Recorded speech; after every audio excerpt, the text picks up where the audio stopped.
오늘 시편 54편의 배경은 굉장히 고통스러운 사건으로 인해서 쓰여진 시입니다. 우리가 이 시편 54편의 배경을 이해하고 시편을 읽게 되면 이 시편의 54편의 내용이 더 실제적이고 또 다윗의 어떤 당시의 마음이 다가오게 됩니다. 어, 다윗이 사울 왕에게 쫓겨 도망 다니다가 한 번은 그일라라고 하는 곳으로 가서 숨어 지냈습니다. 600명 정도가 다윗을 따라다녔는데요. 그런데 그때 이제 그러던 중에 이 블레셋이 추수 때에 곡식을 약탈하기 위해서 그일라를 침공해 들어옵니다. 다윗은 도망자 신세니까 사실 나설 입장이 못 되죠. 그러나 이 그일라 사람들이 블레셋에 고통당하는 것을 보고만 있을 수 없어서 자신의 용사들과 함께 블레셋과 싸워서 물리칩니다. 그러나 그때 부하들은 다윗을 이해할 수 없었다고 합니다.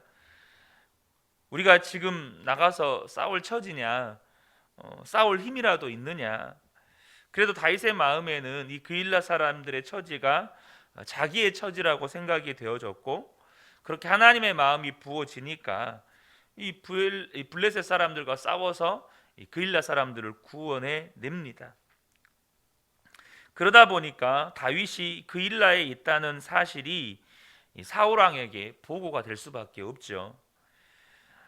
사울 왕은 그일라가 이 블레셋의 침공을 당했을 때 왕임에도 불구하고 그냥 못 본 척했습니다.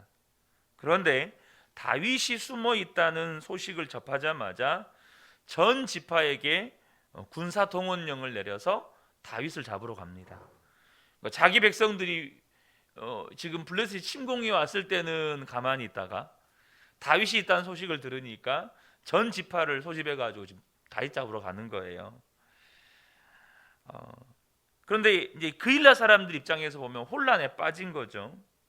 다윗은 블레셋으로부터 목숨을 걸고 자신들을 지키려고 싸워 주었는데 이제 사울 왕이 군사를 이끌고 온다고 하니까 다윗과 함께 죽을 거냐 싸울 거냐. 이 사울 왕이 다윗과 조금이라도 친한 기색만 있으면 다 죽였으니까. 지난번에도 제가 말씀 나눌 때 제사장들까지 이 사울 왕이 죽이지 않습니까? 그일라 사람들이 어떻게 해야 합니까? 다윗을 보호해 줘야 합니까? 아니면 내줘야 합니까? 그런데 이 그일라 사람들이 다윗을 사울 왕에게 내주기로 결정을 합니다. 여러분, 이런 배신이 어디 있습니까? 블레셋이 쳐들어왔을 때 목숨 걸고 다윗은 그일라 사람들을 위해 싸워줬는데 그일라 사람들은 사울 왕에게 다윗을 내주기로 결정을 한 겁니다. 다윗이 이런 일을 겪었을 때 얼마나 마음에 배신감이 느껴지고 고통스럽겠습니까? 그런데 다윗은 그일라 사람들을 탓하거나 죽이지 않고 또 사울 왕과 싸우는 것도 택하지 않고 도망을 칩니다. 그일라 사람들도 또 사울을 따르고 있는 이스라엘 사람들도 다 하나님의 백성들이니까 자기 혼자 도망만 가면 되니까 여기 도망을 선택을 합니다.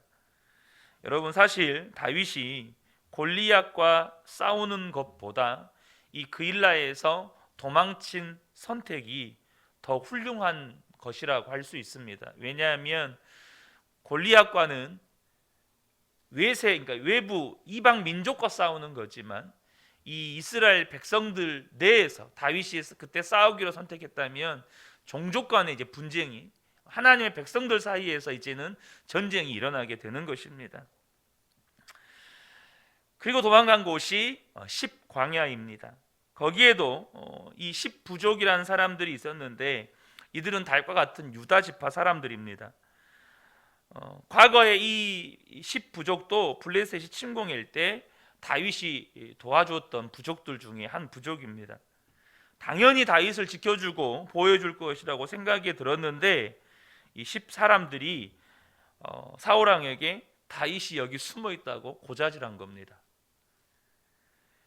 그러니까 여러분, 그일라에서 피해서 십광야로 도망쳐 왔는데 십광야에서 이 사람들이 과거에 다윗의 도움을 받은 전적이 있음에도 불구하고 다윗을 또 사울 왕에게 고자질해 버린 겁니다.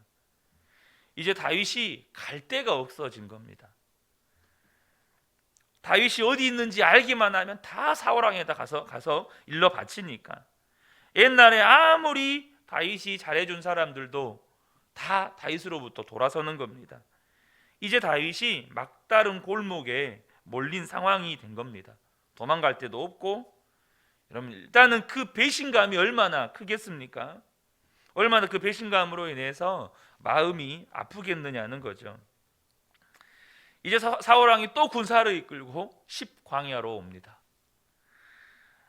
이제 다윗이 갈 데도 없고 뭐 가더라도 사람들이 다 일러 바칠 것 같고 꼼짝없이 죽어야 되는구나 라는 그 상황에서 쓰여진 시가 오늘 시편 54편입니다. 기가 막히죠. 다윗의 상황을 보면. 자, 그런 배경을 대한 이해를 가지고 본문을 다시 한번 읽으면 본문이 새롭게 다가옵니다. 1절부터 3절을 제가 표준 세번역으로 읽어드리겠습니다. 하나님, 주님의 이름으로 나를 구원하시고 주님의 권세로 나의 정당함을 변호하여 주십시오. 하나님, 나의 기도를 들으시고 이 입으로 아뢰는 말씀에 귀를 기울여 주십시오. 무법자들이 나를 치며 폭력배들이 내 목숨을 노립니다. 그들은 하나같이 하나님을 안중에도 두지 않는 자들입니다. 다윗의 심정이 구구절절 담겨져 있죠. 그런데 그런 처지에 있으면서도 이 시편 54편을 읽어보면 다윗이 두려움이나 절망이나 분노에 가득 차 있는 모습이 전혀 기록이 되어 있지 않습니다. 4절과 5절을 보면 분위기가 완전히 바뀌어 있는 것을 보게 됩니다. 4절 5절입니다. 그러나 하나님은 나를 돕는 분이시며 주님은 내게 힘을 북돋우어 주시는 분이시다. 원수가 나에게 악한 짓을 하였으니 주님이 내 원수를 갚아 주실 것이다. 주님의 진실하심을 다하여 그들을 전멸시켜 주시기를 빈다. 지금 다윗의 이 시편의 분위기는 굉장히 당당한 분위기입니다. 하나님은 나를 도와주시는 분, 하나님은 나를 힘주시는 분, 나에게 악한 짓을 한 원수들을 하나님께서 전멸시켜 주실 것이다 라는 믿음의 태도를 가지고 있다라는 것이에요. 여러분, 믿음이라고 하는 것은 어려운 형편이나 두려운 상황에 처했을 때 마음 가운데 조금도 두려워하지 않고 평안함과 담대함 가운데 거하는 것, 그것이 믿음이라고 하는 것입니다. 하나님이 살아계시고 우리를 구원해 주신다는 것을 단지 들어서 아는 것이 아니에요. 여러분, 우리가 지식으로 알아도요 얼마든지 두렵습니다. 사람에 대해서 원망하고 그것 때문에 마음 상해할 수 있어요. 아는 것은 그러는 거예요. 지식으로 아는 것은 그러는 겁니다. 우리가 지식으로 알기 때문에 근심하고, 지식으로 알기 때문에 염려에 사로잡히고, 지식으로 알기 때문에 때로는 분노하고, 지식으로 알기 때문에 원망을 쏟아내는 겁니다. 여러분, 그러나 믿어지면, 믿음은 두려움 없이 평안함 가운데 거하게 하고 담대함으로 살게 만들어줍니다. 여러분, 이거 꼭 기억하셔야 합니다. 믿어지는 겁니다. 내가 평안함 가운데 있는 게 때로는 나조차도 이해가 안 되는 겁니다. 내가 왜 평안하지? 왜 내 안에 기쁨이 있지? 왜 내 안에 담대함이 있지? 믿어지는 겁니다. 하나님을 지식으로 아는 게 아니에요. 예수님은 제자들이 항상 이런 믿음을 갖기를 원하셨습니다. 그러나 제자들은 항상 주님께 또 실망을 드렸죠.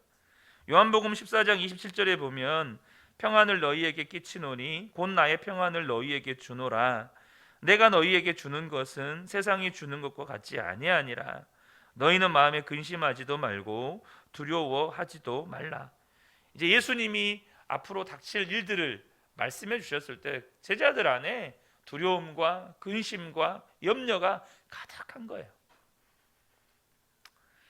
예수님께서 우리에게 너는 정말로 나를 믿니? 그러면 두려워하지 마. 그러면 근심하지 마. 이렇게 말씀하시는 거예요.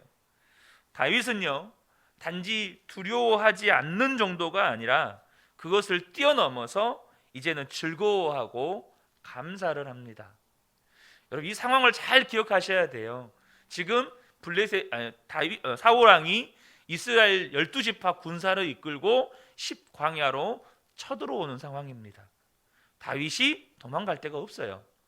근데 그 상황에서 다윗이 즐거워하고 감사한다는 거예요. 6절을 보면 내가 즐거운 마음으로 주님께 제물을 드립니다. 주님, 내가 주님의 선하신 이름에 감사를 드립니다. 이게 말이 됩니까? 여러분, 지금 땅을 치고 울면서 10광야에 있는 이 10부족들에게 여러분 원망하고, 아니면 그 600명 군사를 가지고 10광야 사람들도 너희들 먼저 내가 죽여버려야겠다, 여러분 이럴 처지 아닙니까? 지금 너희들 먼저 내가 죽여버려야겠다. 그런데 다윗이 오히려 거기서 즐거워하고 하나님께 감사를 하고 있다는 거예요. 다윗이 지금 이럴 처지냐는 거죠. 여러분, 무엇이 즐겁습니까? 즐거울 만한 일이 있습니까? 지금 무엇이 감사합니까? 감사할 만한 일이 있냐고요. 그런데 이게 믿음이라는 겁니다. 믿음은 감사까지 가야 믿음인 겁니다. 우리 주변에는요, 천성적으로 두려워하지 않는 사람들이 있어요. 원래 타고난 기질이 천하태평이라 별로 근심도 안 하고 별로 두려워도 않고 그래요. 또 어떤 사람은 뭘 몰라서 안 무서워하는 사람도 있어요. 근데 여러분, 그거는 기질적으로 그럴 수 있어요. 그러나 감사는요, 믿음이 있어야 되는 거예요. 기뻐하는 건요, 믿음이 있어야 되는 거예요. 토니 캠플러 교수라는 분이 계시는데, 이분이 책에서 딸 이야기를 했습니다. 친구에게 4살 단 딸이 있었는데 어느 날 천둥 번개가 친 거예요. 딸이 2층 방에서 자고 있었는데 갑자기 딸이 큰 소리를 지르는 것을 듣게 되었습니다. 아빠가 깜짝 놀라서 천둥 번개 때문에 놀랐구나 싶어서 뛰어 올라갔습니다. 방문을 열고 괜찮니? 하고 그렇게 물었는데 정말 깜짝 놀란 광경이 펼쳐진 거예요. 뭐냐면 4살 된 딸이 침대 위에서 이 번개가 치는 창문 바깥을 바라보면서 두 손을 들고 이렇게 고백하는 거예요. 하나님 감사합니다. 사진 찍어주시는 거군요. 예쁘게 찍어주세요. 4살 된 딸이 이랬다는 거예요. 여러분, 이게 이해가 됩니까? 4살 된 아이이지만 여러분, 하나님을 믿은 거예요. 하나님을 믿은 거예요. 여러분, 믿음이라고 하는 것의 분위기를 여러분이 보셔야 돼요. 여러분, 천둥 번개가, 제가 엊그제도 무슨 그 뉴스에 보니까 벼락이 나무에 딱 쳤는데 나무가 완전히 위에서 아래로 완전히 다 쪼개지는 그 영상이 CCTV에 보이더라고요. 여러분, 근데 믿어지는 겁니다. 하나님이 믿어지는 거예요. 하나님은 나를 돕는 자시고, 하나님은 능히 나를 건져내시고, 하나님은 나에게 힘이 되어주신다는 것이 믿어지면 어떤 상황과 환경 가운데서도 두려움이나 근심이나 염려에 사로잡히지 않게 되는 겁니다. 그리고 오히려 내 마음이 평안해지고 오히려 내 마음 가운데서 믿어지니까 감사가 나오는 거예요. 다윗이 어떻게 이런 믿음을 가지게 되었을까요? 7절에 그 비결이 나옵니다. 주님이 나를 모든 재난에서 건져주셨으며 나의 이 눈으로 원수들의 멸망을 보았기 때문입니다. 다윗은요, 하나님께서 모든 재난에서 건져주시고 또 원수들이 멸망당한 것을 본 것이에요. 그러면 담대하고 감사하고 즐거워할 수 있다는 거죠. 실제로 여러분 그렇게 됩니다. 실제로 그렇게 돼요. 사울왕이 군사를 이끌고 왔는데 블레셋이 침공에 들어옵니다. 그래서 사울왕이 군사를 다시 회군해요. 그런데요, 우리가 이걸 잘 보셔야 되는 게 뭐냐면, 만약에 다윗이 이 시를 쓴 시점이 사울왕이 회군한 다음에 이 시를 기록했다면 이 시의 내용이 당연히 하나님께서 건져주셨으니까 이해가 되죠. 우리가 기뻐하고 감사하고 여러분, 건져주신 다음에 기뻐하고 감사한 거는 우리가 얼마든지 이해가 되고 그렇겠구나 이렇게 받아들일 수 있는 거예요. 그런데요, 사실 이 다윗이 이 시를 쓴 시점은 사울왕이 군사를 회군시킨 다음에 쓴 시가 아니라는 거예요. 사울왕이 지금 다윗을 잡으러 오고 있는 시점에서 쓴 시라는 겁니다. 그러니까 아직 문제가 해결이 안 됐어요. 다윗은 절체절명의 위기에 지금 처해 있는 겁니다. 그 시점에서 쓴 시라는 거예요.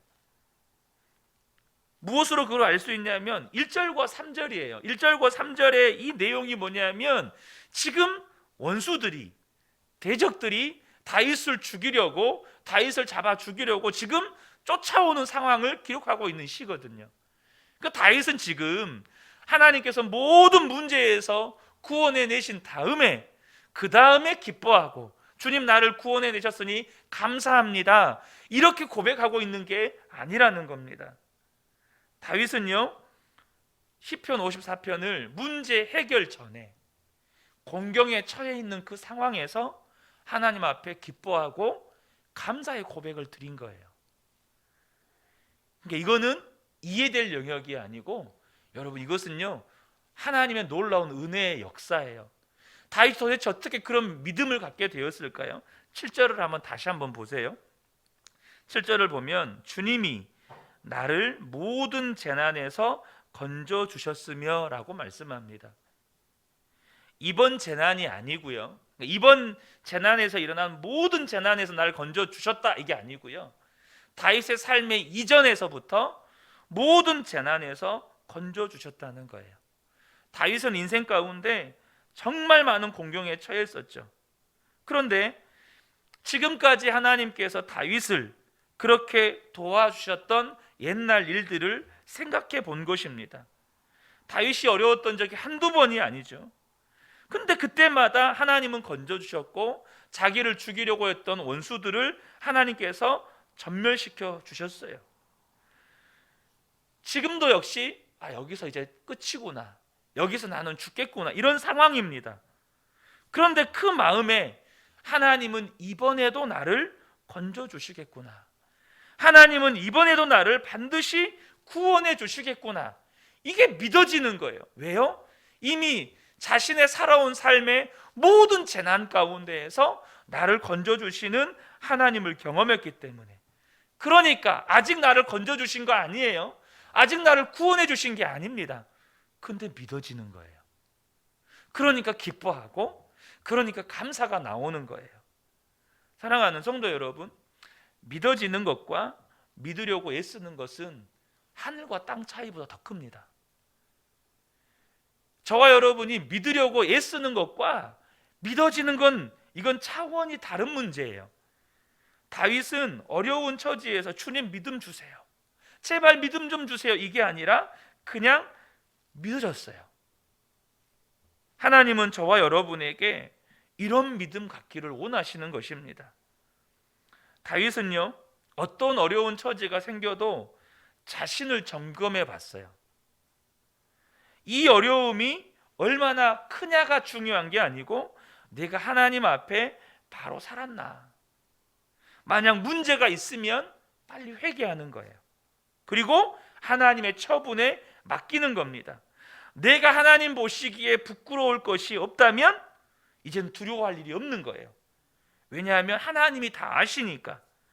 하나님이 나와 함께 계시고 하나님이 나를 건져주실 거라고 믿었어요. 그 1절에 보시면 하나님, 주님의 권세로 나의 정당함을 변호해 주십시오. 이 말이 뭔 말이죠? 다윗은 하나님 앞에 자신을 점검해 보고 부끄러울 것이 없었어요.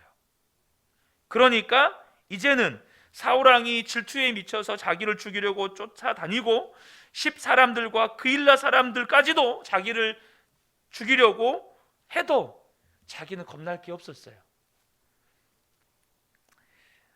사랑하는 성도 여러분, 저와 여러분이 어떤 어려움에 처했을 때 내가 하나님 앞에 부끄러울 것이 없다면 여러분, 그때 우린 하나님 앞에 당당할 수 있는 것이죠. 하나님은요, 저와 여러분이 하나님의 뜻대로 살기 위해 믿음이 필요하다는 걸 아십니다. 믿음이 있으면 하나님 뜻대로 살 수 있는 거예요. 그것으로 충분한 겁니다.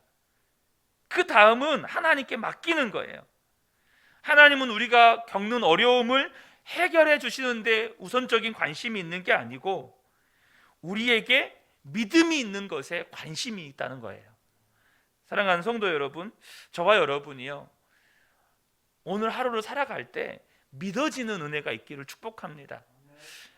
이랜드 박성수 회장님이 기업을 운영할 때 얼마나 어려움이 많이 있으시겠어요. 근데 그 어려움을 해결하기 위해서 이분이 선택한 게 뭐냐면 회사에 기도실을 두는 거였어요. 어려운 일이 닥치고 마음이 무너지고 두려우면 기도실로 가는 거예요. 그리고 기도하면서 그 문제를 해결해 가는 거예요. 기도하고 문제를 해결했다는 말은 기도했더니 하나님께서 기적적으로 문제를 해결해 주셨다는 말이 아니라는 거예요. 그럼 그게 뭐냐?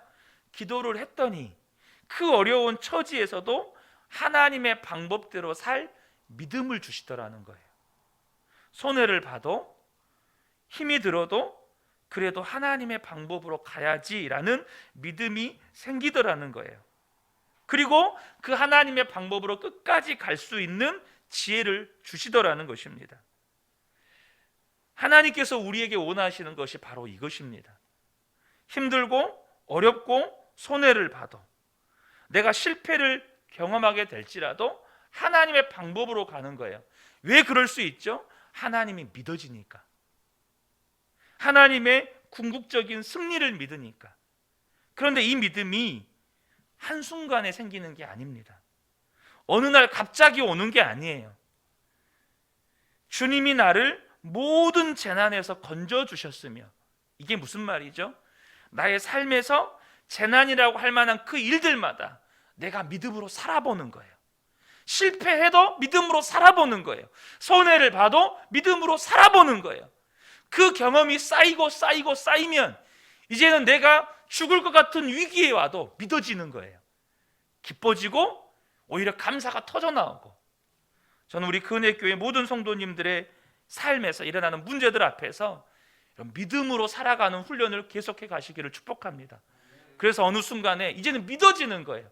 믿어지는데 어떻게 해요? 그러니까 기뻐하고 감사하고 나는 하나님의 구원을 보고 또 기쁨으로 주님께 찬양하고, 이 은혜가 우리 모든 성도님들께 함께 하시기를 주님의 이름으로 축복합니다. 아멘. 기도하겠습니다.